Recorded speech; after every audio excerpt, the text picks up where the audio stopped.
Good evening, everyone, and welcome to the 142nd Annual Meeting of the Architectural League of New York.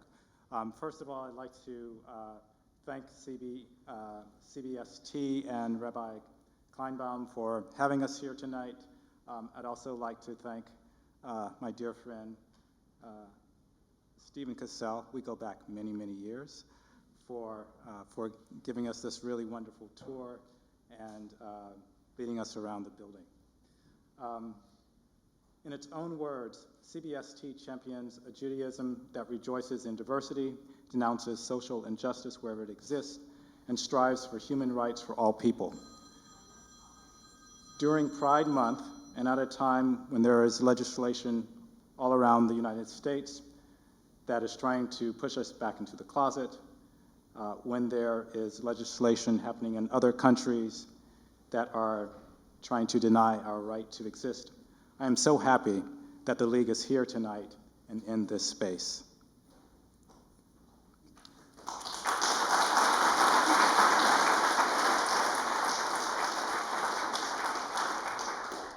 Tonight we are here for the annual meeting, which will include the annual meeting address known as the Henry Cobb Lecture. The Architectural League renamed the annual meeting address in honor of the distinguished architect and educator and longtime friend of the League, Henry Nicholas Cobb, who passed away in 2020. Harry Cobb was a leader of the firm known as Pay Cobb Freed and Partners for more than 50 years, and throughout his career in practice, he also taught, including serving as studio professor and chair at the Department of Architecture at the Harvard GSD from 1980 to 85. The Architectural League awarded its President's Medal to Henry Cobb in 2015 for the truly consequential work he has created as a designer, educator, thinker, writer, and leader. Previous presenters for the annual meeting have included J. Muton Yoon, the Dean of the College of Architecture, Art, and Planning at Cornell, Renee Ching, Dean of the College of the Built Environment at the University of Washington, Sarah Whiting, Dean at the GSD, Milton Curry, at the time Dean at the University of Southern California School of Architecture. Tonight we will hear from the Dean of the Columbia GSAPP, Graduate School of Architecture, Planning, and Preservation, Andrés Jaque. But before that, let me just tell you a little bit about the outline for the evening. Following the Henry Cobb lecture, we will have a year in review by our Executive Director, Rosalie Ginevro. Then I will be back with the results of this year's election of officers and board of directors, followed by the President's address. And then we will invite you to join us for a reception just outside in the lobby. So on to tonight's main speaker. I'm so very happy to be able to introduce this evening's Henry Cobb lecturer, Dean Andrés Jaque. Andrés is the Dean of the Graduate School of Architecture, Planning, and Preservation of Columbia University, better known as GSAPP, and the founding principal of the Office of Political Innovation, an international architectural practice based in New York and Madrid, working at the intersection of design, research, and critical environmental practices. The office develops projects that transition across scales and medium, intended to bring inclusivity into the built environment. The Office of Political Innovation's recently completed Reggio School has received wide acclaim, including Oliver Wainwright's review in The Guardian, UK, declaring it one of the most innovative schools ever built. Among its other accolades and prizes, the Reggio School was named Project of the Year in 2022 by the Architects newspaper's Best in Design jury. In 2016, and Andrés, I've never asked you how to pronounce this, but is it Afpollen? Okay, Afpollen received the Frederick Kiesler Prize for the architecture and the arts from the city of Vienna, and the office has also been awarded the Silver Lion for Best Research Project at the 14th Venice Biennale, and it's also been awarded with the Dionisio Hernandez Gill Award. In addition to his appointment as Dean at GSAPP just last year in 2022, Andrés has served as the director of the Master of Science in Advanced Architectural Design. Andrés received his PhD in architecture from the Escuela Técnica Superior de Arquitectura de Madrid, where he also received his Master of Architecture. He's been an Alfred Toffler Stiftung Tesenal Stipendiat and a Graham Foundation grantee. His books include Superpowers of Scale in 2020, More Than Human with Marina Otero and Lucia Patricio in 2020, Transmaterial Politics, Phantom, Mise as Rendered Society, Different Kinds of Water, Pouring into a Swimming Pool, Dolce Arenas Cotidianas, Everyday Politics, Melnikov, and numerous articles and other publications. In my other hat, or my other role as director of the Master of Architecture program at GSAPP, Andrés has not only been my boss, but also my collaborator, and dare I say, my enabler, and as well as my dear friend. So please join me in welcoming Andrés Jaque.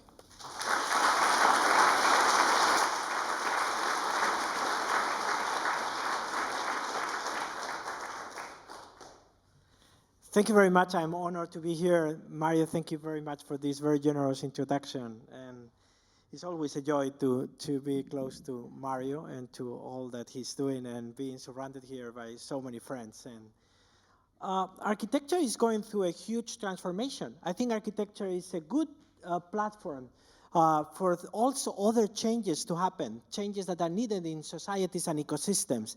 But that also reflects in the way we design buildings and the way we think about them, in the way we teach how to design buildings, how to do them, how to intervene them, how to make them sustain in time. This is a photograph I took in around 2004 of one of the most photographed buildings in the history of modern architecture. And surprisingly, this part of the building had never been photographed. I'm talking of the Barcelona Pavilion by Mies van der Rohe and Lily Reich, that, as you know, was built in 1929 and was progressively destroyed through 1930. And then it was reconstructed in 1980, or it was completed the reconstruction in 1986. What is interesting for me is that the pavilion had this basement. It was the original pavilion had a small basement. The reconstruction had this huge basement that occupies the entire footprint of it. But everything that is not fitting within the idea of a fixed architecture, an instant moment that should be preserved forever, goes to the basement. The basement is where the employees have lunch, and they have their microwave, because of course a microwave oven could not fit in the upper part, but also where the broken pieces of travertine go while they're fixed and brought back to the upper floor. When the curtains are placed, they look like this. When they start to look like this, there's a moment that basically they're removed and taken to the basement. So this is the pavilion as it is. And for some reason, we never find this section. A big part of architecture is dedicated to the fiction that things don't age, that there's no employees, there's no need for people to have lunch. There's sort of a fictional story that needs to be basically absorbed, or like basic reality needs to be absorbed by the basement in order for it to look this ideal in the upper floor. When we look at the basement, there's something that I really love. It's the place where Kat Niebla lived. And she died during COVID, very sadly. This is Kat Niebla. She was taken as a baby to the pavilion at the time that there were mice in it. And mice were supposed not to be part of Mies ecosystems. So Kat Niebla was brought in to hunt them. But by being in the darkness but of course, that's something that had to be hidden. No one wanted to know that there was a need for a cat because no one wanted to know that Mies could have mice. So by being in the darkness of the pavilion, she developed macular atrophia. And she ended up being blind. And that's why she was called niebla, fog in Spanish, because basically her eyes started to be fading. So for me, there's something to learn here. Architecture is reflective. We are doing architecture, but also we're transformed by architecture, physically, not metaphorically. we're literally being transformed by architecture. And that's something that makes us think that probably there's an opportunity to think architecture differently at the time that we're also thinking what we want to be, how we want to build our societies.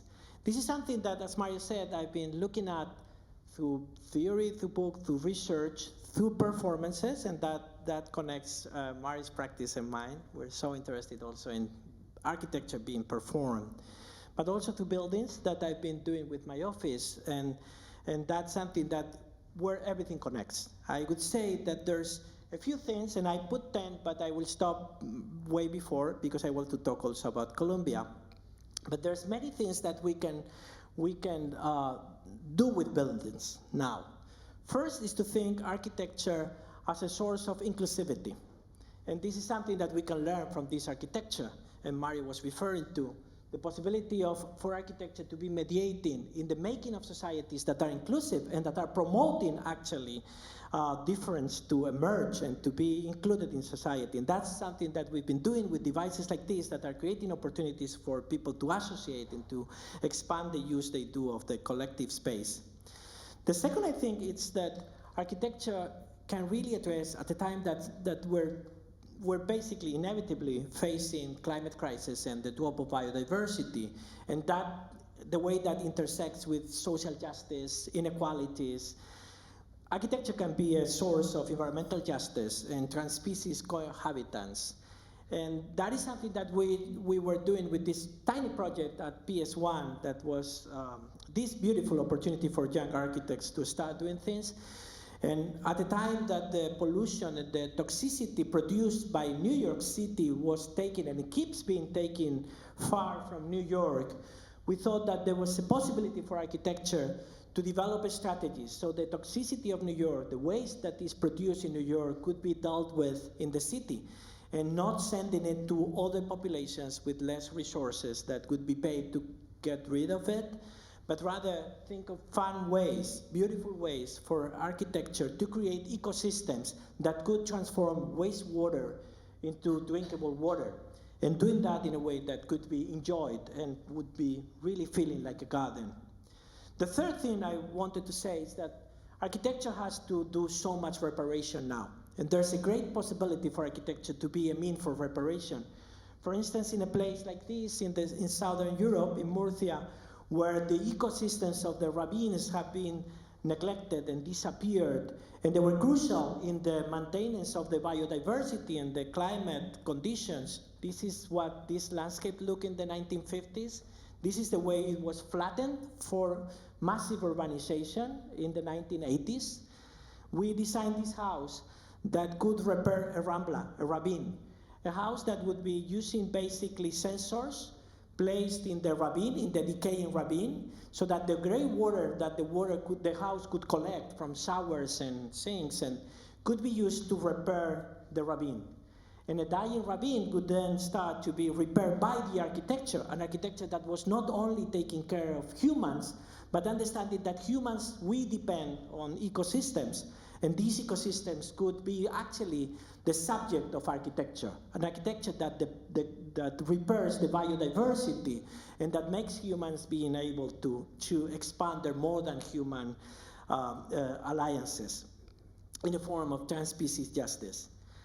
And I think also architecture can work producing societal articulation and confronting exclusiveness and exclusion. And that's what we did with this school that Mario was very generously referring to, a school that was designed in collaboration with those that were using it, the kids, and that would become a machine where everything was very exposed and transparent so that it could become part of the pedagogy. Pipes are a great source of learning.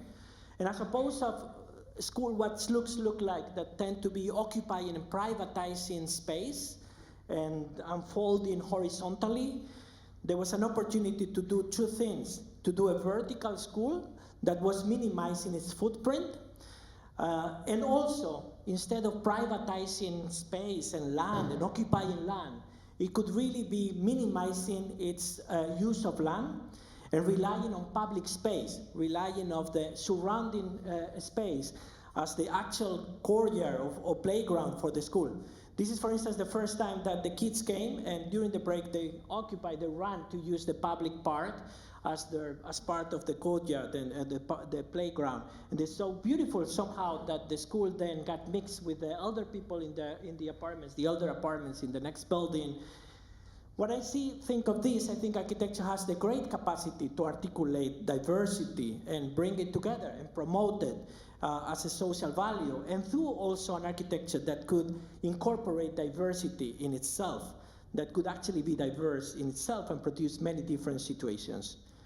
This is really also an opportunity to think architecture as an ecosystem, as ecosystems that work with water, that use the water also to produce all this biodiversity that is being lost and bring back pollinizers, seeds, and species that have been lost. And in a way, this is somehow a possibility for architecture. So maybe it's the time for shiny architecture that is avoiding life to grow in it. It's gone, and we probably are facing an architecture that could be living architecture, that could actually nurture biodiversity. So this is what I do with my practice, but this is in total dialogue and feedback with what we do at GSAPP, and what Mario was, as director of the MR program in GSAPP, is also been contributing to, and so many people here in the room. I think we're in a time that we really need to engage through pedagogy with the making of new ways of practice and professions, and thinking the way architecture helps societies and is part of societies. And that requires the development of many, many new strategies or alternative strategies or dissident strategies that could be material, that could be also about preservation and finding ways to preserve in facing climate crisis and inequality, making things, experimenting also with the actual building, and also with the way we think about energy, with the way we think about preexistences, the way we work with each other, the way we think about labor, the way we present work, the way we work across scales, and also the way we relate to each other. And that, of course, is a call for interdisciplinarity. The challenges that we are facing now cannot be addressed by one single perspective. It's probably not the time for architecture to isolate in itself, but rather thinking what is the way that they articulate their collaborations with others, with many, many others, and that's also what we're doing in the school, in GSAPP. And for us, it's very important to think that the possibility of working together in horizontal circles, not that different to what we have today, is something that we really need to push. This is, for instance, the Common Circle, an opportunity for faculty across programs and students to work together to identify, interrogate what is the way our practices and our theories and our professions and our disciplines are part and participate, and historically have participated in racialization and colonialism, but also what is the way that they can be forces to confront racialization, racism, and colonialism. And that's something that we're doing together. And this common circle reflects many, many other common circles, and studios are becoming places for interdisciplinary work that is also taken elsewhere, both on the online space and to the communities and I think that also a big transformation that the school is promoting is situating practice and research.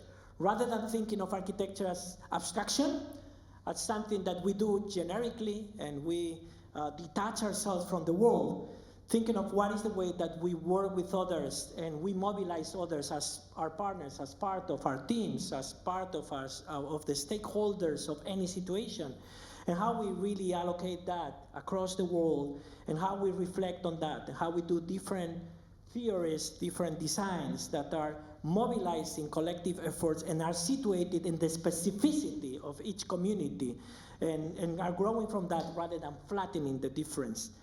And this is, of course, a big effort, but an effort that is enjoyable and that is bringing new sensitivities that are needed to the school.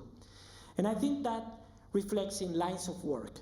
Regrounding architecture, thinking of architecture as something that is not just floating on societies and ecosystems, but deeply rooted in the way they are constituted. It's part of what we do all the time, and what every perspective is doing it, and that to think really that we're operating no longer in modernity, but in climate regimes. It's something that we also think that is crucial, and we do that through scholarship, practice, design. The way that we also think that a central part of the architectural pedagogy now is decolonizing and confronting racism. Is something that, of course, is taking a different way of approaching interior design, and the way it connects with territorial issues, and the way it connects with histories, and the way it connects with infrastructures. And that's something that we're working at all these different scales. And ultimately, to think that we're moving away from a culture of extraction to a culture of mutual care, where basically we don't see others as resources or waste, not even non-human force of life are resources for humans, but rather we think in terms of interspecies alliances is what we are doing.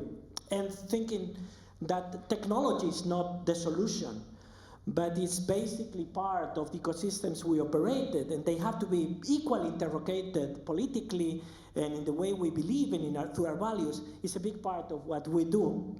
So altogether, this is a change of paradigm.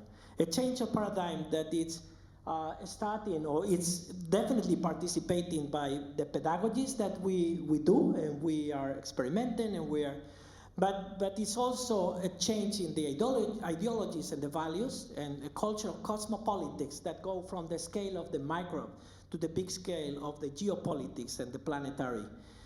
In a way, it's exciting to see that architecture can be doing all these things. And it's exciting to be sharing this with a large community that expands into our many, many other communities, both in our neighborhood, in Harlem, in the city of New York, with all of you, and across the world, not in a globalized way, but probably much more in a planetary way that we also share in our programs, in our connections with others, beyond disciplines, and in the way we want to be in conversation, in collaboration, in emotional relationship with all of you.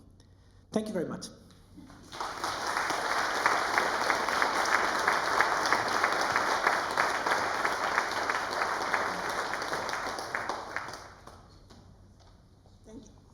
Thank you, Andres, for a great lecture.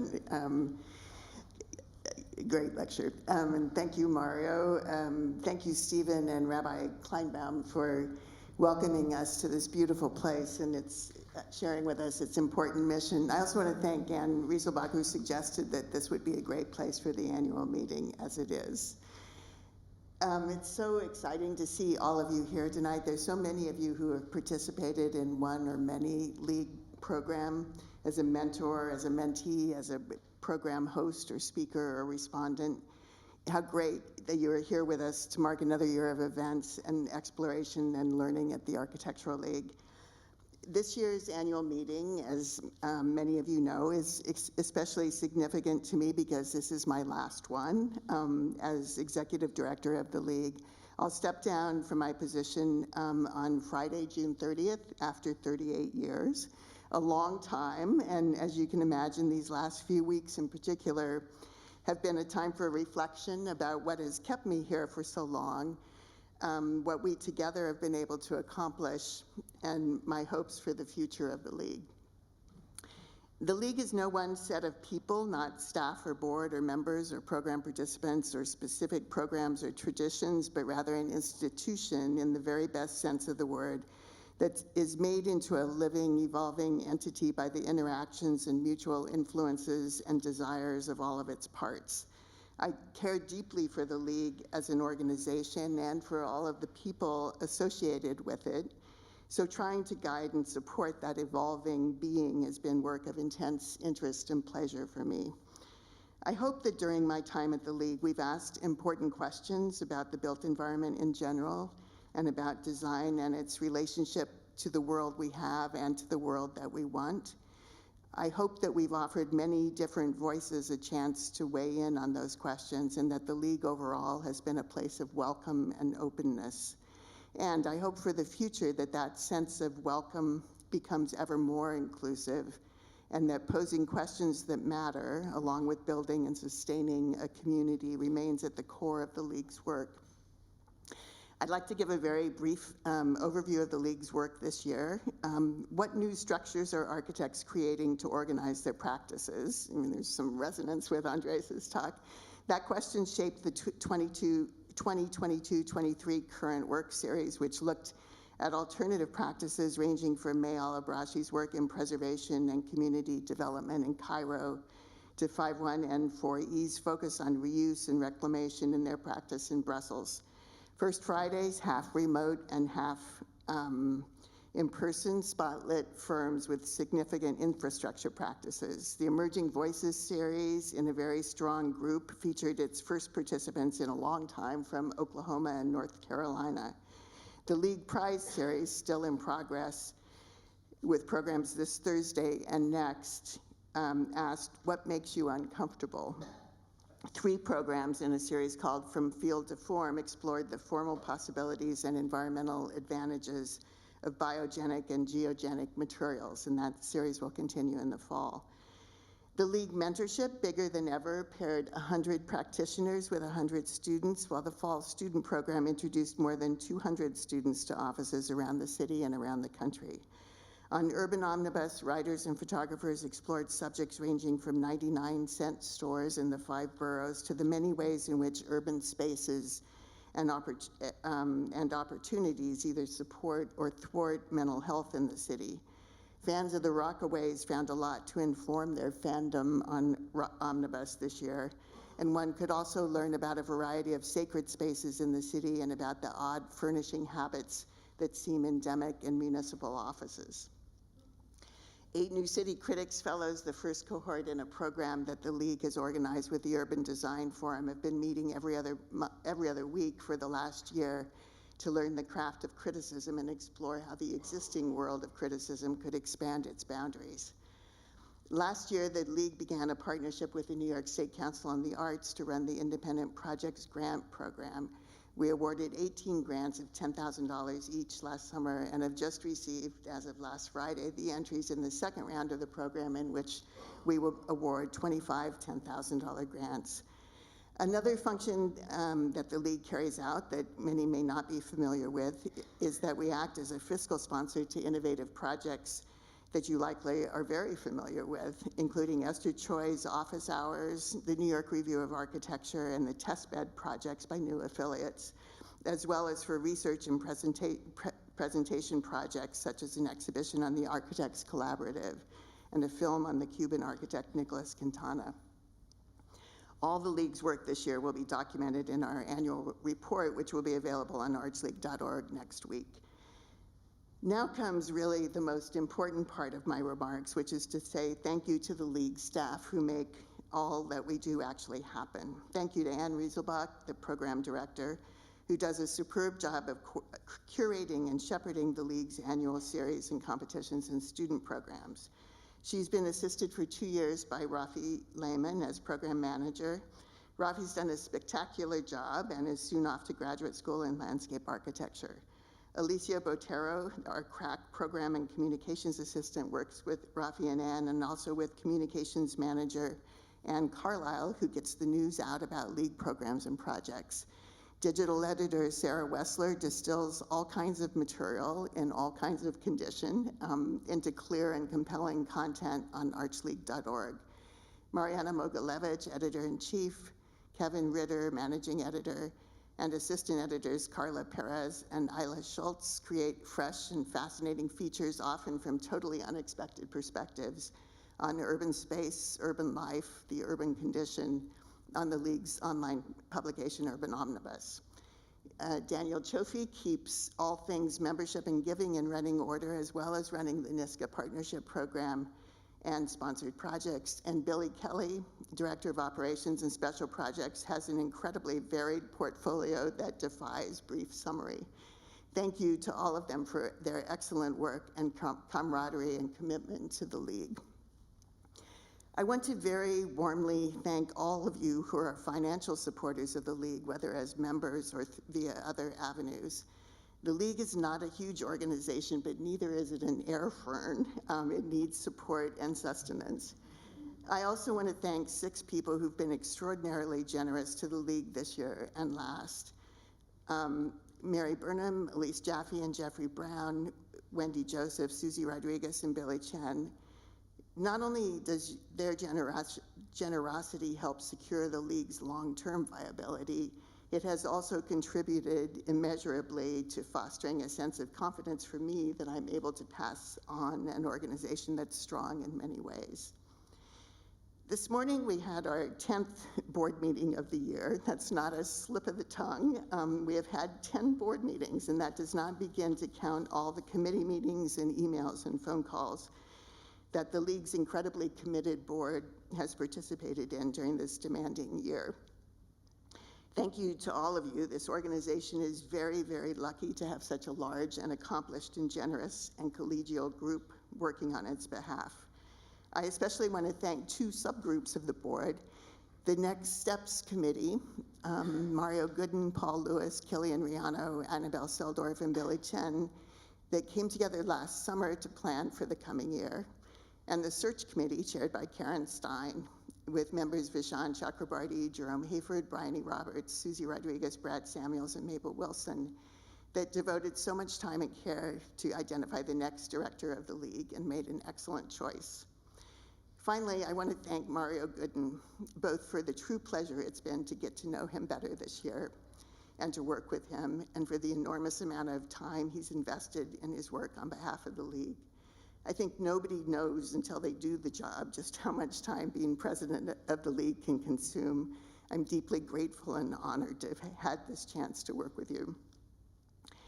Last year at this time, we thought we were coming out of the worst of the pandemic, but we weren't 100% sure. This year, I think we know that COVID in some form will be with us for a very long time, as will some of the changes it's wrought in our collective psychology and the physical conditions we live in. But now, definitively, we have regained our capacity for public life, and it is great to be here together again in person, contemplating where we've been and what comes next. Thank you all for the opportunity and pleasure of being with you on this journey of decades as director of the League. Thank you.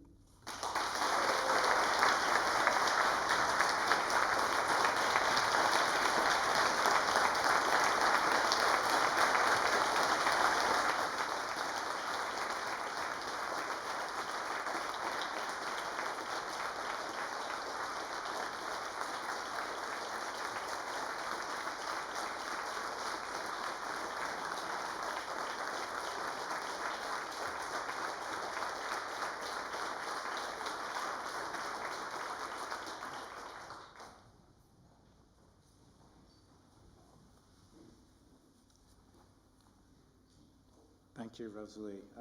Now on to tonight's other business and the real sort of business portion of the meeting.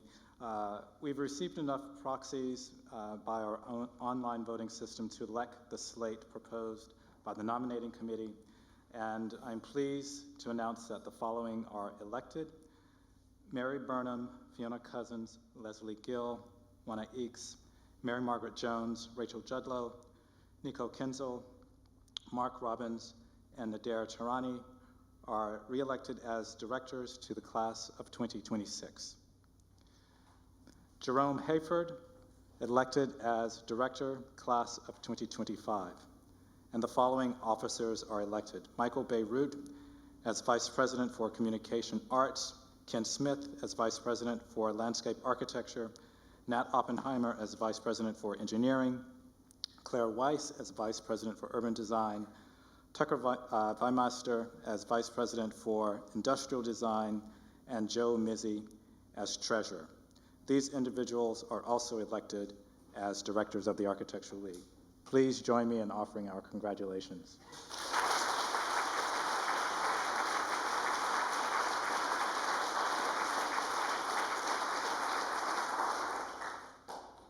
And now I'd like to offer just a few remarks and reflection upon the last year and my first year as presidency. as president of the League. As society and our world return or seek a return to pre-COVID normalcy, the smoke from the Canadian forest fires that recently darkened and turned the skies orange over our city of New York and a good portion of the North Atlantic U.S. was an accurate reminder that there will never be a return to normal. Other environmental events, 2021's Hurricane Ida, 2022's record heat wave across Europe, and ever more frequent cyclones in South Asia also point out that the global temperature is rising at such an incredible rate that the 2015 Paris Accords goal to stay below 1.5 degrees Celsius and to cut emissions by 50% by 2030 were far too conservative. Yet, did a condition of normalcy ever exist? The COVID pandemic exposed how the extreme wealth disparities in cities around the world are spatialized and exacerbated in undervalued communities due to lack of access to proper health care, infrastructure, and the colonialities of racial subjugation and labor extraction. The economic flight from U.S. cities not only laid bare the housing insecurity faced by too many in our society, but the flight of capital made evident how much the structure of a society is dependent upon housing stability and what happens when the definition of democracy gets so attenuated that it translates to the freedom for a very few to accumulate as much wealth as possible. The project of modernity extending from the Enlightenment, the European Enlightenment, presupposes an order of various accomplishments or practices of linear progress moving towards an ideal yet unspecified mode of perfection. These accomplishments and their evolutionary practices toward perfection get signified by the built environment, by our cities, towns, infrastructure, architecture, and constructed landscape ecologies. Yet, what happens when progress and perfection fail to acknowledge that the ideal or universal subject of the European Enlightenment, and by extension, modernity, was never ideal nor universal? What happens when, as designers of the built environment, we acknowledge our complicity and entanglements within the contested terrains wrought by centuries of hegemonic doctrine? During my first inaugural address at the 2022 annual meeting, I implored the Architectural League that we must work to combat climate change and to promote environmental justice. We must work to combat inequity and to promote spatial justice. And we must work to promote the knowledge of design and the built environment. I cited Toni Morrison's plea written in The Nation in 2015 that this is precisely the time when artists go to work. Not when everything is fine, but in times of dread. That is our job. There is no room, there's no time for despair, no place for self-pity, no need for silence, no room for fear. We speak, we write, we do language, and I added, we do architecture, we do design, we do art, and we do the built environment. Hence, the last year has been a year of transition and evolution for the Architectural League. It has been my pleasure to serve as we held our annual board retreat to build upon our commitment to becoming an anti-racist institution, with a specific focus not only on external-facing programming and work, but also on re-examining our mission and purpose and restructuring our internal systems, structures, and processes. It's been an honor for me as we celebrated Rosalie Ginevro at this year's President's Medal Dinner and Block Party just a few weeks ago, and as we celebrated her 38 years of service to the League and the design community. It's been a delight to work with Anne Rieselbach on the League's programs, current works, which, as Rosalie said, focused on collaborative practices this year, Emerging Voices, which recognize a diverse group of practices for their positive impact across the scales of the built environment, the League Prize, and First Fridays, and has worked tirelessly to transform these programs and to expand their audiences. I also want to thank Urban Omnibus, thoughtfully and creatively helmed by Editor-in-Chief Mariana Mogilevich, for the questions that it raises and the conversations it makes public, and for its dedication to observing, understanding, and collectively working towards city making. And I too want to acknowledge our staff and their creativity, willingness, and dedication to working collaboratively to effect change and to support the mission of the League. Finally, the League's true impact can only be felt and is only evident by the support of the Board of Directors and also our members. At our first in-person First Friday event last fall at WXY Architecture and Design, as it highlighted the difficulties of this past few years, it was a pleasure to be in each other's physical presence for conversation and discourse about the changing nature of practice, yet the need for a participatory human ecology. I am extremely grateful and humbled by the responsibility that you have entrusted in me as the president of the Architectural League, and I request your continued support as the League continues to evolve into our next chapter. And again, as Toni Morrison wrote, this is precisely the time when artists go to work. We speak, we write, we do language, we do architecture, we do design, we do art, we do the built environment. Thank you.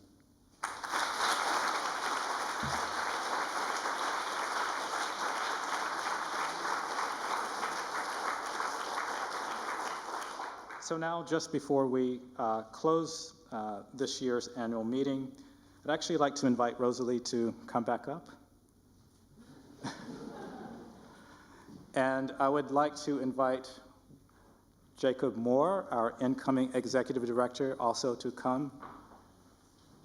I am sure that most of you received our emails, you saw the press releases. We're so delighted that Jacob will be our incoming executive director. Jacob will take over in September of this year.